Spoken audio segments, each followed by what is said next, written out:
কয়েকদিনের ব্যবধানে ফের গ্যাসের তীব্র সংকট দেখা দিয়েছে রাজধানী সহ দেশের বিভিন্ন স্থানে। সরবরাহ কমেছে 25 কোটি ঘন ফুটেরও বেশি, ফলে বন্ধ রয়েছে অধিকাংশ সিএনজি ফিলিং স্টেশন। দু একটি যা খোলা রয়েছে তাতেও নেই গ্যাসের তেমন চাপ। গ্যাস সংকটের আরো খবর জানবো। ঢাকার বাইরে থেকে যুক্ত হচ্ছেন আমাদের সহকর্মীরা। জামালপুর থেকে যুক্ত হচ্ছেন আনোয়ার হোসেন মিন্টু, চলে যাচ্ছে তার কাছে। মিন্টু, জামালপুরে গ্যাস সংকট কেমন দেখছেন? জনভোগান্তি বা কেমন দেখছেন? মূলত গতকাল সন্ধ্যা থেকে কিন্তু জামালপুরে গ্যাস বিপর্যয় দেখা দেয়। রাত 8টা থেকে জেলার একমাত্র যে গ্যাস পাম্পটি রয়েছে, এই যে মেসার্স জাবাদ ফিলিং স্টেশন, যে স্টেশনের সামনে আমরা দাঁড়িয়ে আছি, এই স্টেশনের সামনে কিন্তু গতকাল রাত 8টা থেকে কিন্তু যানবাহন চালক কিন্তু শত শত যানবাহন চালক কিন্তু তারা লাইনে দাঁড়িয়ে থাকে। আমি সেই পাম্পটির সামনে থেকে কথা বলছি। এখানে রাতভর রাস্তায় দাঁড়িয়ে থেকেও গ্যাস না পেয়ে কিন্তু যারা যানবাহন চালক আছে, 17টা যানবাহন কিন্তু আজ সকাল 6টা থেকে কিন্তু তারা আন্দোলনে নামে, অর্থাৎ জামালপুর এবং টাঙ্গাইল যে মহাসড়কটি আছে। নগদ নিয়ে এলো হার না মানা হার অফার। সর্বনিম্ন 10,000 টাকা রেমিটেন্স নগদে পাঠালে থাকছে স্বর্ণের হার জেতার সুযোগ।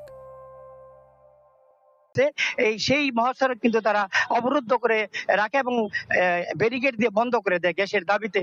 খবর পেয়ে বেলা 10টার দিকে উপজেলা নির্বাহী কর্মকর্তা নাজদিন আক্তার এবং ওসি নাজমুল সাকিব কিন্তু ঘটনাস্থলে এসে পরিস্থিতি নিয়ন্ত্রণ করে। তারা কিন্তু যানবাহন মালিকদের সাথে বসে তাদেরকে সান্ত্বনা দিয়ে এবং গ্যাস দেওয়ার আশ্বাস দিয়েই কিন্তু তারা সড়ক অবরোধ তুলে নেয়। ফলে 4.5 ঘন্টা পর কিন্তু রাস্তা স্বাভাবিক হয়। এরপর কিন্তু অতিবাহিত হয়েছে আরো 5 ঘন্টা। যানবাহন চালকরা যেমন তো বলেছেন যে এই মুহূর্তে রাস্তার দুপাশে প্রায় 1 কিলোমিটার জুড়ে কিন্তু সারিবদ্ধ হয়ে কিন্তু যানবাহন চালকরা দাঁড়িয়ে আছে। আর তারা কিন্তু 20 থেকে 25 ঘন্টা ধরে অপেক্ষা করছেন।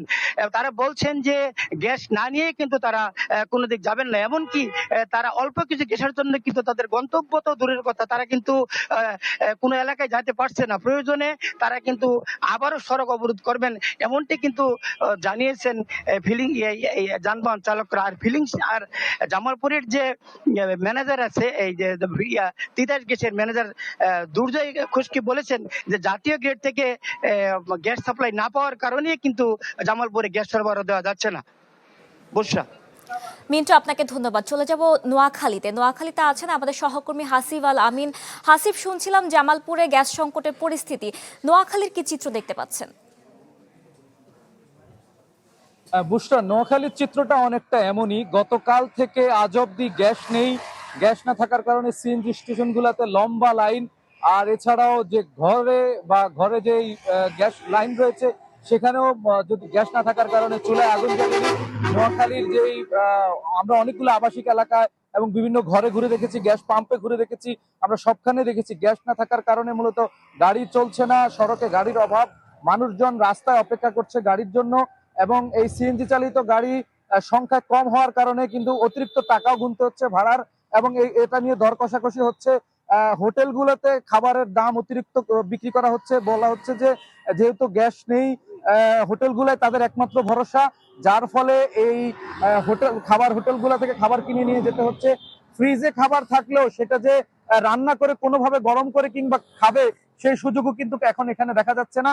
এখানকার বাসিন্দারা বলছেন যে ফিলিং স্টেশন গুলাতে যে লম্বা লাইন, ঘন্টার পর ঘন্টা অপেক্ষা করার পরে গ্যাস পাওয়া যাচ্ছে না। কোথাও 30 টাকা থেকে 40 টাকার গ্যাস ঢুকছে, এতে করে তাদের যে কিস্তি রয়েছে তারা সেই কিস্তির টাকাও জমা দিতে পারছেন না। গাড়ির যে ভাড়া রয়েছে, খরচ রয়েছে, সেটাও তারা দিতে পারছেন না।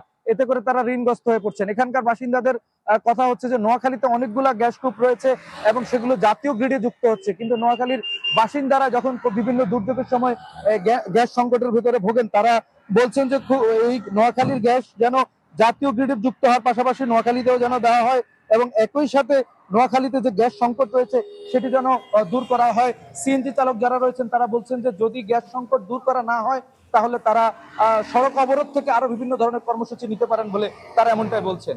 বুশরা, এই ছিল আমার কাছে সর্বশেষ। হাসিব, আপনাকে ধন্যবাদ।